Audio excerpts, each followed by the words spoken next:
राम आप सभी को। आज हम विश्व की महान नारी में एक ऐसी महान नारी को पढ़ेंगे, समझेंगे, प्रेरणाप्रद होंगे उनकी कहानी से। तिहरे मोर्चों पर सफल सन्नद्ध मैडम च्यांग काई शेक। अब ये कौन है, इनके जीवन परिचय आइए थोड़ा सा हम समझते हैं। मैडम च्यांग काई शेक चीन की राजधानी और वहाँ स्थिति विशाल राजप्रसाद में निवास करते राष्ट्रपति च्यांग काई शेक और उनकी धर्मपत्नी तथा परिवार। श्रीमती शेक को एक दिन न जाने क्या सूझा कि वे अपने पति से बोल उठी, हम इस देश के सेवक हैं या शासक? जनता ने हमें सेवा का ही दायित्व सौंपा है। च्यांग काई शेक ने यह कहा, शासन तो सेवा के रूप में ही किया जा रहा है श्रीमती जी। ठीक है, अब मैं यह कहना चाहती हूँ कि सेवक को अपने स्वामी से अच्छे स्तर का जीवन व्यतीत करना चाहिए या उसके समकक्ष। मैं तुम्हारा भाव समझता हूँ मेलिंग। श्रीमती शेक का घरेलू नाम मेलिंग ही था और बचपन में सब लोग इन्हें इसी नाम से पुकारते थे। च्यांग काई शेक ने स्पष्टीकरण देते हुए कहा, परंतु ये सब सुविधाएं अपने स्वामियों की ओर से ही दी गई या तो ठीक है, परंतु एक स्वामी भक्त सेवक मेरे ख्याल से तो मालिक की अपेक्षा अच्छी स्तर की सुविधाएं लेने से इनकार कर देगा। आखिर तुम कहना क्या चाहती हो? हमारे देश में लाखों लोग फुटपाथों पर सोते हैं, उन्हें रहने के लिए एक साधारण कुटिया भी उपलब्ध नहीं है और हम इतने बड़े राजा प्रसाद में रह रहे हैं जिसके कई कमरों में हम आज तक देख भी नहीं पाए हैं। श्रीमती शेक कहे जा रही थी और च्यांग काई शेक सुने जा रहे थे। उन्होंने जो कुछ भी कहा वो उनके पति के कानों से नीचे उतरकर सीधा हृदय तक जा पहुंचा और कहा, वहां के एक एक तार को झंकृत कर गया।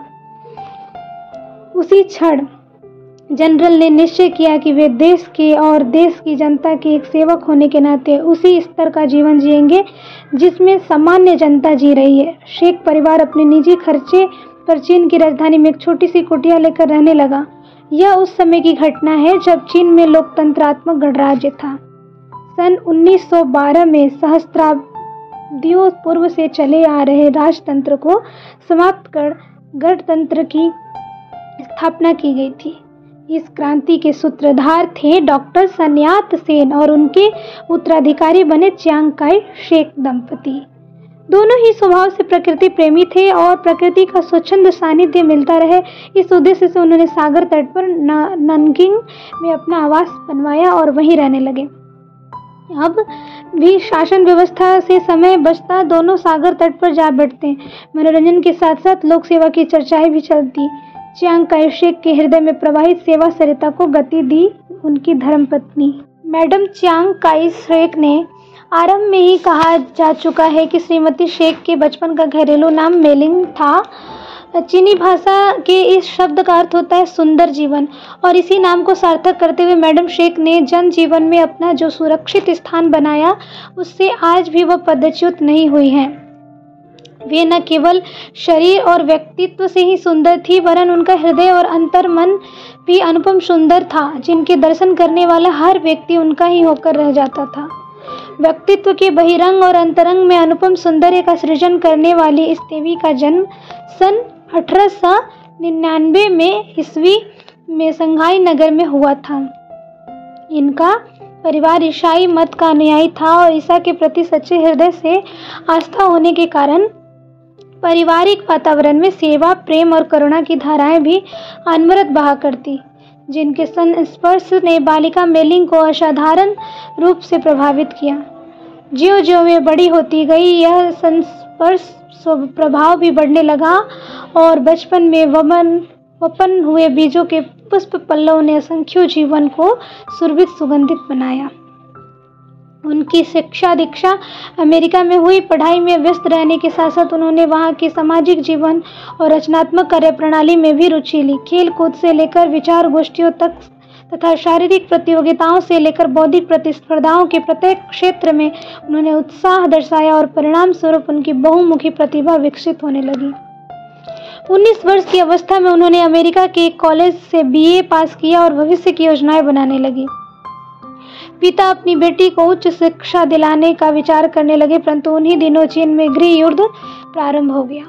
मंचू विद्रोह के कारण 6 वर्ष पूर्व गठित लिबरल गवर्नमेंट का पतन हो गया और डॉक्टर सन्यात सेन को भी जापान भाग जाना पड़ा।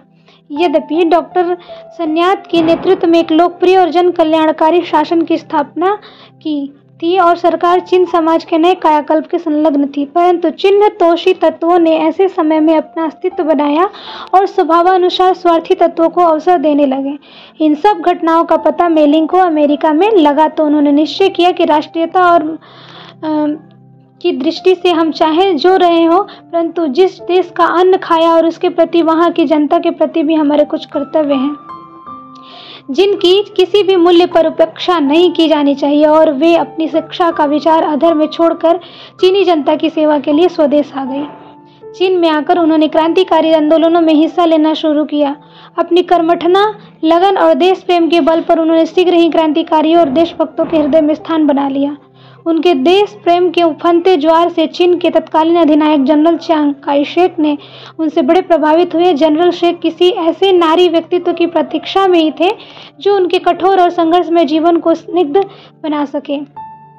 मेलिंग से परिचय होने पर उन्होंने अनुभव किया कि उनकी प्रतीक्षा पूरी हो गई है और उन्होंने उस देशभक्त युवती के प्रणय का प्रस्ताव कर ही दिया।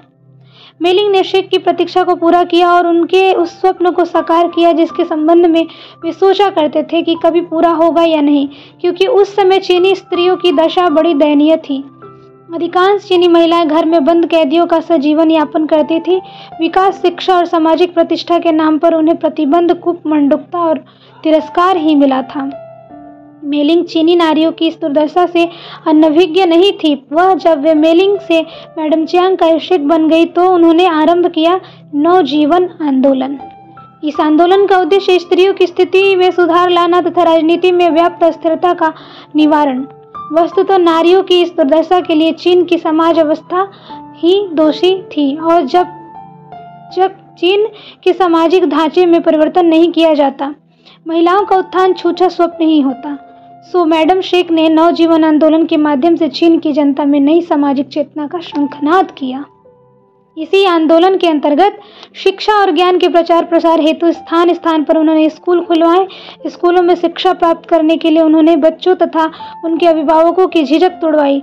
प्रबुद्ध व्यक्तियों और पढ़े लिखे लोगों को उनका दायित्व वहन कराने के लिए अमूल्य साहित्य लिखा और उसे प्रकाशित किया। इन सामाजिक गतिविधियों में प्रवृत्त रहने के साथ साथ वे राजनीति की भी दक्ष खिलाड़ी थी। अपने पति के साथ रहने से राजनीति का प्रशिक्षण उन्हें सहज ही मिल गया और इस प्रशिक्षण से अर्जित योग्यता का लाभ उन्होंने देश को तब दिया जबकि चीन और जापान में युद्ध छिड़ा। उस समय मैडम शेक को ही योग्यता के साथ साथ सर्वाधिक विश्वसनीयता के आधार पर वायु सेना मंत्रालय का दायित्व सौंपा गया। अपनी प्रतिभा और शक्ति के बल पर इन दिनों उन्होंने वायुसेना को जितना सक्षम व स्वमर्थ बनाया उसे देखकर दांतों तले उंगली ही दबानी पड़ेगी। और इन सब से भी गरिमामय था उनका व्यक्तिगत तथा पारिवारिक जीवन। सामाजिक कार्यकर्ती और कुशल राजनेता होने के साथ साथ वे एक सफल पत्नी भी थी। जनरल शेक ने जिस आशा और जिस अपेक्षा के साथ उन्हें अपनी जीवन संगिनी बनाया, उस आशा और अपेक्षा को पति के जीवन में प्रवेश करते ही वे पूरा कर दिखाने लगी। आरंभ से ही उन्होंने वह स्नेह तथा वह वात्सल्य दिया जिसने चियांग काई शेक को कठिन से कठिन संघर्षों में भी विजय का बल दिया। यही नहीं, सन 1936 की कम्युनिस्ट क्रांति में जब जनरल शेक को साम्यवादी सेनाओं ने बंदी बना लिया तो मैडम शेक ने अपनी चातुरी से काम लेकर उनकी प्राण रक्षा की। इस प्रकार श्रीमती शेक सामाजिक, राजनैतिक और पारिवारिक तीनों मोर्चों के तिहरे दायित्व को कठिन से कठिन परिस्थितियों में भी सफलतापूर्वक निभाती रही और यह प्रमाणित करती रही कि नारी अबला नहीं, दुर्गा और काली के समान सबला भी है।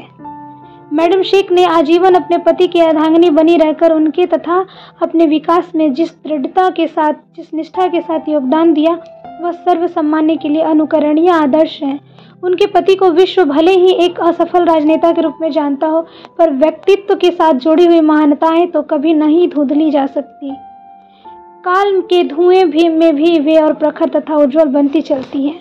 हमने मैडम चियांग काई शेक को पढ़ा, उनके पति के साथ वो कैसे मिलकर के समाज के जो संगीन मोर्चे हैं उसके लिए अपने हृदय को झंकृत कर आगे बढ़ चली और ऐसे जीवन साथी का चियांग चेक को भी इंतज़ार था और वो इंतज़ार पूरा हुआ। यूनिवर्सल एनर्जी ऐसे लोगों को मिलाती है और हमें इनकी कहानी से यही प्रेरणा लेनी चाहिए।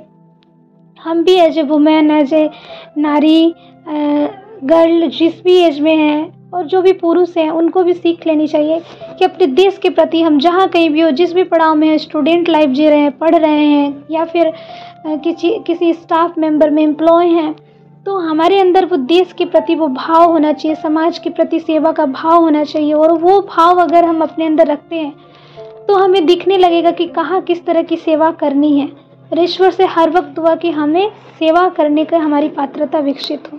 अगर हमारे हाथ पांव सही हैं, हमारी बुद्धि सही है, तो हम समाज के हित में कुछ कर सकें। इसी भाव के साथ हर दिन अब नया जन्म और नई मौत के साथ हर दिन नया जन्म के साथ उठें और अपने कार्य में लगे रहें।